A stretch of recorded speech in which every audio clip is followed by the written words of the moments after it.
လူကြားတဲ့ရောက်သွားလို့ရှိရင် aura ရှိရတူနဲ့မရှိရတူရဲ့အလေးပေးခံရမှုကကွာခြားတယ်ဆိုတာယုံကြည်ကြလား Hello ဒီနေ့ vlog မှာကြတော့မေစင်လူတယောက်ရဲ့ aura အကြောင်းကိုမေစင် sharing လုပ်ပေးသွားမှာပေါ့နော် aura ရှိအောင်ဘယ်လိုမျိုးလေ့ကျင့်ရမလဲဘယ်လိုမျိုးပြုမနေထိုင်ရမလဲဆိုတာလည်းမေစင်အကုန်လုံး sharing လုပ်ပေးသွားဖြစ်ပါတယ်ဘုံတူတာအနေနဲ့ပေါ့နော်အခု2026ကနှစ်စပဲရှိတယ်ပေါ့နော်အဲ့တော့မေစင်က2026မှာအရင်နှစ်ချက်ပို့ပြီးတော့ glow up ဖြစ်လာအောင်လို့ဆိုပြီးတော့မေစင်ကို commitment လုပ်ထားတယ်အတော်များများ aura ဆိုတာကမွေးကလေးကပါလာတာလေ့ကျင့်လို့မရဘူးတည်ရမလားဒီဘောင်းဝဲ aura ဒီဘောင်းဝဲ luck အဲ့လိုမျိုးထင်ကြပါတော့တကယ်တမ်းကျတော့ aura ဆိုတာကမွေးလာကြတဲ့ကနေ30%ပဲပါတာတချို့ကကြတော့လေ20%ပဲပါပါတော့တချို့ကကြတော့30%ပါတယ်ဒါပေမဲ့ကွက်ကိုလေ့ကျင့်ပြီးတော့ရလာနိုင်တဲ့ aura က90% to or 80% ရှိရဲနော် aura ဆိုတာကကိုယ်ကြည့်လိုက်တာနဲ့ unique ဖြစ်နေမယ်ကိုယ်ကြည့်လိုက်တာနဲ့ clean ဖြစ်ပြီးတော့လူတယောက်ရဲ့အတွေးထဲမှာလူတယောက်ရဲ့အမြင်ထဲမှာထင်ဟပ်ပြီးကြံ့နေရပါတော့ဒါက aura ရှိရလို့ခေါ်တယ်ကိုက aura အရှိန်အဟုန်မြင့်တက်နေမယ်ဆိုလို့ရှိရင်အခန်းတစ်ခန်းထဲကိုကဝင်သွားလိုက်တာနဲ့လူတွေရဲ့အားလုံးမျက်လုံးကကိုယ့်စီမှာရောက်နေပါဆိုတော့ကိုယ့်ရဲ့ aura ကထင်ဟပ်နေတဲ့အတွက်ကြောင့်မို့တန်လိုက်လို့ magnet လိုမျိုးဆွဲဆောင်မှုရှိစေရပေါ့နော် aura မြင့်ချင်လို့ရှိရင်အရေးကြီးဆုံးပထမအချက်ကကြတော့ body structure ဖြစ်ပါတယ်ဘာလို့လဲဆိုတော့ကိုယ့်ကိုတခြားလူကကြည့်လိုက်လို့ရှိရင်ပထမအဆုံး impression က body structure ဖြစ်ပါတယ်အဲ့ဒါကြောင့်မို့ body exercise လုပ်ရမယ်ပေါ့နော်ခါကုန်းတာကိုလုံးဝရှောင်ပါမယ်အခုမေစင် vlog လုပ်နေတာဒီလိုထိုင်ပြီးပြောပြီးလောက်တာနဲ့ဒီလိုထိုင်ပြီးပြောပြီးလောက်တာနဲ့က aura ချင်းကအများကြီးကွာခြားတယ်လမ်းနေပါရှောက်လို့ရှိရင်ခါကုန်းပြီးတော့ဒီလိုမျိုးရှောက်နေတာတို့ဒါကကိုကြည့်လိုက်တာနဲ့ဒီတယောက် aura ရှိလားမရှိလားဆိုတာဆုံးဖြတ်လို့မြဲပထမအဦးဆုံး impression ဖြစ်တယ်ပေါ့နော်ခါကုန်းနေတဲ့ပခုံးဒီလိုမျိုးဖြစ်နေတဲ့အချင်းရှိလို့ရှိရင်နိုင်ရန်ဒီလိုမျိုးမတ်မတ်လေးနေပြီးတော့လေ့ကျင့်ပြီပေါ့နော်10မိနစ်လောက်ပြီးနောက်ထပ်တစ်ချက်ကျတော့တစ်ဖက်လူနဲ့စကားပြောလို့ရှိရင် eye contact ကအရေးကြီးပါတယ်တချို့မေစင်မြင်မှုရပေါ့နော်တစ်ဖက်လူနဲ့စကားပြောလို့ရှိရင်မျက်လုံးကဟိုလိုကြည့်လိုက်ဒီလိုကြည့်လိုက်အရန်ကိုယ့်ရဲ့ aura ကိုကျဆင်းစေတယ်အဲ့အကြောင်းမို့ကိုကတစ်ဖက်လူနဲ့စကားပြောလို့ရှိရင် confidence ရှိနဲ့ eye contact လုပ်ဖို့အရေးကြီးပါတယ်အခုဒုတိယအချက်အနေနဲ့ပြောသွားမှာတော့ face ဖြစ်ပါတယ်ကိုက makeup လိမ်လို့ရှိရင်ထူလက်ပြစ်ကြီးရွေးချယ်တာတွေချက်ပပကြီးကြီးလေးနဲ့ရွေးချယ်ဖို့မေစင် recommend လုပ်ပါတယ်အခုခေတ်စားနေတဲ့တုံးကြီး makeup လို့ဆိုတာက daily basic life မှာလိမ်လို့လုံးဝအဆင်မပြေဘူးပေါ့နော်ဘာလို့လဲတုံးကြီး makeup တွေကအရန်ထူတယ်ကိုတခါတလေတပုံရိုက်တာလို့ဘာလို့ဆိုရင်လိမ့်ဖို့တော့အဆင်ပြေပေါ့နော်ဒီလိုက makeup ကိုအရန်ကျွမ်းကျင်နေတဲ့ foundation တွေကိုဘယ်လို smooth လုပ်အောင်လိမ့်ရမလဲ eyeshadow တွေကအကြဘယ်လိုမျိုး detail ကြလိမ့်ရမလဲဆိုတာသိရင်တော့ it's okay ကိုယ့်ရဲ့မျက်နှာမှာဝက်ချန်အစီဖူးတွေရှိရဲ့အမဲဆက်တွေရှိရဲ့ဆိုပြီးတော့တချို့ concealer တွေနဲ့ tulle ပစ်ကြီးဖုံးတက်ကြရပေါ့နော်ကိုယ့်ရဲ့ဒီလိုအဖူးတွေကိုမရမကအောင်လိုက်ဖိပြီးဖုံးနေတာကကိုယ့်ရဲ့ makeup တောက်လည်းပိုထူထားပြီးတော့ပိုပြီးတော့ညစ်ပတ်စေတယ်အဲ့တော့အဖူးတွေရှိရင် it's okay just be natural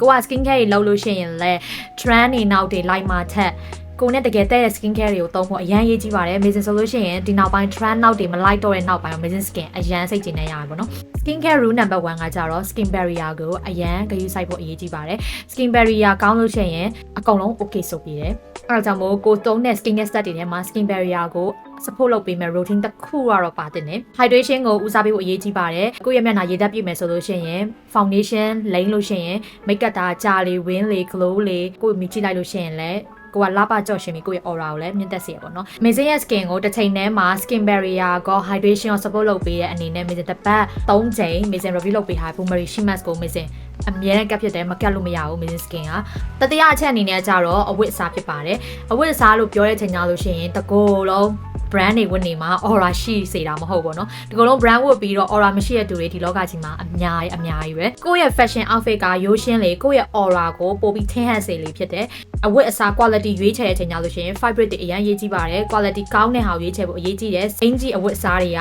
ကဈေးမှာလည်းစကားပြောလို့ quality မှာလည်းစကားပြောတယ်ကိုယ့်ရဲ့အင်ဂျီအဝတ်အစားရဲ့ fabric ကမကောင်းဆိုလို့ရှိရင်ကိုဝတ်ထားတာအပေါ်စားမှန်းတိတာတယ်ပေါ့နော်ကိုယ့်ရဲ့အဝတ်အစားရွေးချယ်တဲ့အချိန်ကြလို့ရှိရင်လည်းပထမဆင့်နဲ့ quality ကိုဦးစားပေးပြီးတော့မှ quantity နည်းပေမဲ့လည်းအဲ quality ရှိရဲ့အဝတ်အစားတွေ rotating ဝေးရတာလဲကိုယ့်ရဲ့ aura ကိုမြင့်တက်စေပါတယ် outfit တွေမှာဝတ်တဲ့အချိန်ကြလို့ရှိရင်လည်း accessory တွေအကြီးပြူးပြဲနေအောင် daily basis အနေနဲ့အဲ့ဒါတွေဝတ်မှာချက်အဲ့လို accessory တေးသေးလေးတွေသိရမလားတန်တန်ရက်ရက်လေးရိုးရှင်းရှင်းလေးတွေကကိုယ့်ရဲ့ aura ကိုမြင့်တက်စေပါတယ်ကိုယ့်ရဲ့ outfit မှာနာရီတေးသေးလေးလို့ scarf သေးလို့အဲ့လိုမျိုးတွေတဲဝတ်ပေးတာလဲအရန်ကိုချက်တည်ရှိပြီးတော့ကိုယ်လည်းပို့ပြီး smart ကျသွားစေတယ်နံပါတ်4ကကြတော့စပင်ပေါ့နော် hair color ရွေးချယ်တဲ့အချိန်ကြလို့ရှိရင် crazy color ရွေးချယ်တာချက်မေစင်ကမျက်လုံးအေးတဲ့စပင် color ရွေးချယ်ဖို့မေစင်တို့ comment လုပ်တယ်ပေါ့နော်ကိုက crazy color ဆိုချင်တဲ့ဆန္ဒရှိရင်တော့မှ after care လုပ်ပေးဖို့အရန်ရေးကြီးရယ် after care မလုပ်နိုင်ဘူးဆိုလို့ရှိရင် crazy color ဆိုဖို့မေစင်တို့ comment မလုပ်ဘူးနော်ဘာလို့ဆိုတော့အဲ့လိုအယောင်တွေကစပင်သားကိုအရန်ပျက်စီးစေတယ်ဒီစပင်ကလည်းကိုယ့်ရဲ့ aura မှာအရန်ရေးကြီးရယ်